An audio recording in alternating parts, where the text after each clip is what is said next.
अध्याय 3. श्री स्वामी चरित्र सारामृत तृतीय अध्याय. श्री गणेशाय नमः. श्री गणेश धन्य धन्य ते या जगती स्वामी चरणी ज्यांची भक्ती, त्यांची नाही पुनरावृत्ती पद पावती कळले. गतायद्या ही कथा सुंदर, स्वामींनी वेदिले चरित्र आणि बाबा दिगंबर त्यांचे वृत्त निवेदिले. निर्विकार स्वामी मूर्ती लोका चमत्कार दाविती, काही वर्षे करून निवसती मंगळवेढे सोडिले. मोहळ माझी वास्तव्य करिता आपाटोळ झाले भक्त, ते त्यांची साकल्य वृत्त अल्पमती केवळ. स्वामी चरित्रांचे हे सार म्हणूनही केला नाही विस्तार, वनिता कथा समग्र व अंत पसरे उददी साम. सवे घेऊनी स्वामीसी टोळ जाती अक्कलकोटासी, अर्ध मार्गावरी टोळांसी मागे परतणे भाग पडे. टोळे आज्ञा पेले सेवका, जोवरी आम्ही येऊ का तोवरी स्वामीसी सोडू नका, येथेच मुक्काम करावा. टोळ गेली परतुनी स्वामी चालले उठुनी, बहुत वर्जिले सेवकांनी परिणस मानिले त्या. तुनिया निघाले अक्कलकोटाप्रती आले, ग्राम दौरी वैसले येथे राज स्वेच्छेने. तेथे एक अविंद होता तो करीत यांची थट्टा, परी काही चमत्कार पाहता महासिद्ध समजला. पूर्व पुण्यास निश्चिती आले चोळाप्पाचे गृहापती, स्वामीसी जाणून ईश्वर मूर्ती चोळाप्पा करी आदर.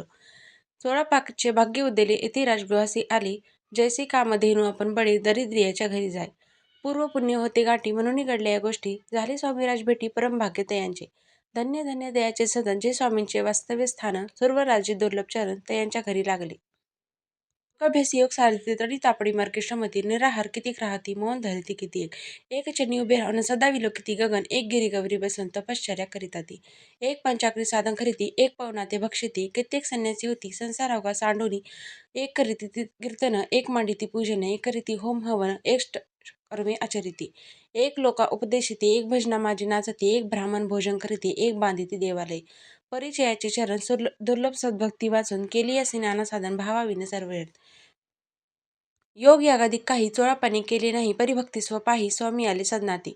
तयाची देखून या भक्ती स्वामी तेथे भोजन करीती, तेव्हा चोळाप्पाचे चित्ती आनंद झाला बहुसाळ. तैपासून तयाचे घर राहिले स्वामी अवतारी, दिवसेंदिवस चाकरी चोळाप्पा करी अधिकाधिक. देवी राजपदाधिकारी मालोजी राजे गादीवरी, दक्ष असोनी कारभारी परम ज्ञानी असतीजे. अक्कलकोटीची प्रख्याती तेव्हा काही विशेष नव्हती, परी तयांचे भाग्यनिश्चित स्वामी चरणी उदयले. तैपासून जगात तयानगरांचे नाव गाजत, अप्रसिद्ध ते प्रख्यात किती एक झाले. चोळाप्पाचे गृहापती आले कुणी येती, लोका चमत्कार दाविती गावात मात पसरली.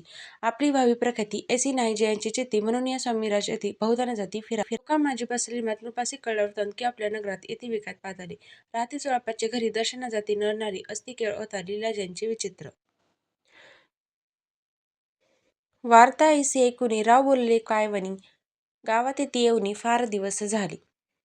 परी आम्ही श्रुत पाही आजवरी झाले नाही, आता जाऊनी लवलाही भेटू दया यतिवर्या. परी ते केवळ अंतर्ज्ञानी ऐसी वार्ता ऐकली कानी, हे सत्य तरी येऊनी आताच देती दर्शना. राव मुखातून वाणी निघाली, तोची यती मूर्ती पुढे ठेली, सकल सभा चकित झाली मती गुंगली रायाची. सिंहासनाखाली उतरून राव घाली लोटांगण, प्रेमाश्रूंनी भरले नयन कंठ झाला सद्गदित. धूळ घातली मिठी चरणी, चरण धुतले नेत्राश्रूंनी, मग तया हस्तकी धरुनी आसनावरी बैसविले. खून पटली अंतरी स्वामी केवळ अवतारी, अभक्ती पळूनी गेली दूरी चरणी भक्ती जडली पै. सकल सभा आनंदिली, समस्त पावली वंदिली, षोडशोपचारी पूजिली स्वामी मूर्ती रूपराय. निराकारण निर्गुण भक्तांसाठी झाले सगुण, तयांच्या पादुका शिरी धरून विष्णू नाचे ब्रह्मानंदे. इति श्री स्वामी चरित्र सारामृत नाना प्राकृत कथा संमत प्रेमळ भक्त परिसर तृतीय अध्याय गोड हा. श्री स्वामी चरणार्पणमस्तु. श्रीमस्तु शुभम भवती.